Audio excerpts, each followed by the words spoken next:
Memuji puno.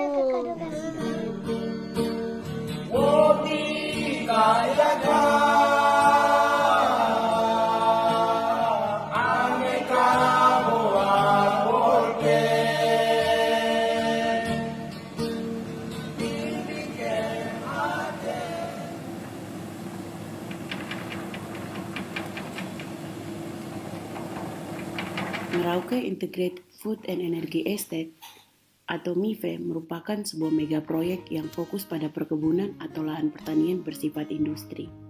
Pada kenyataannya, MIFE telah menjadi ancaman bagi lingkungan hidup dan masyarakat adat suku Marin di Merauke.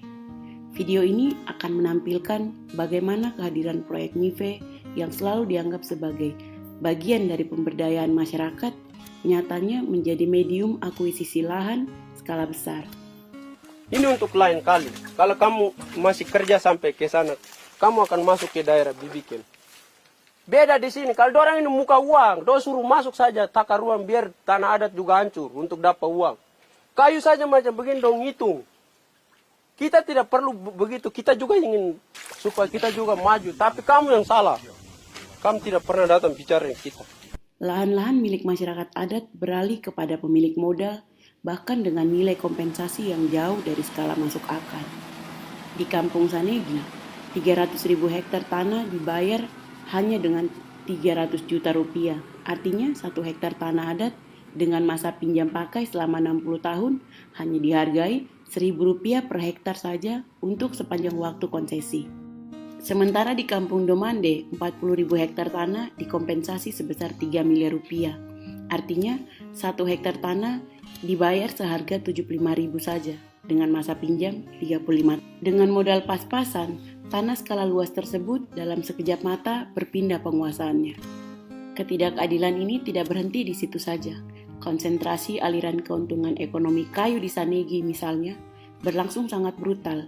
Pihak perusahaan mendapatkan nilai ekspor hampir 12 juta rupiah per kubik, sementara pemilik tanah hanya dikompensasi sebanyak 2.000 per kubik. Kehadiran hutan tanaman industri atau HTI juga melemahkan peran perempuan adat dalam aktivitas reproduksi sosial seperti kerja pemenuhan pangan dan air, serta merawat kesehatan anggota keluarga dan kerja memelihara serta mendidik anak. Pembongkaran hutan mengurangi akses mereka atas sumber-sumber pangan dan penghidupan seperti dusun-dusun sagu, kebun, kali-kali kecil di sekitar kampung, sehingga hal ini mempengaruhi aktivitas pemenuhan gizi dan nutrisi serta kesehatan anggota keluarga.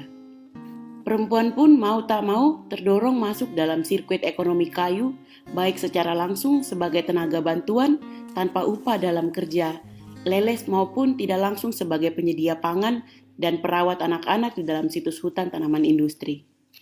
Keterlibatan perempuan dalam kerja-kerja upahan di perkebunan kayu tidak pernah bernilai moneter. Tenaga perempuan hanya dianggap sebagai tambahan belaka dan tidak dihitung sebagai utama, sehingga dianggap wajar jika perempuan dan bahkan anak-anak tidak diupah dalam kerja-kerja di kebun kayu tersebut. Pada awal-awal tahun 2013, 4 orang anak meninggal di Kampung Sanegi karena masalah gangguan saluran pernapasan akut atau ISPA, muntah berak dan kekurangan gizi. Di waktu yang tidak berselang lama, banyak ditemukan fakta bahwa ibu menyusui yang menderita ISPA.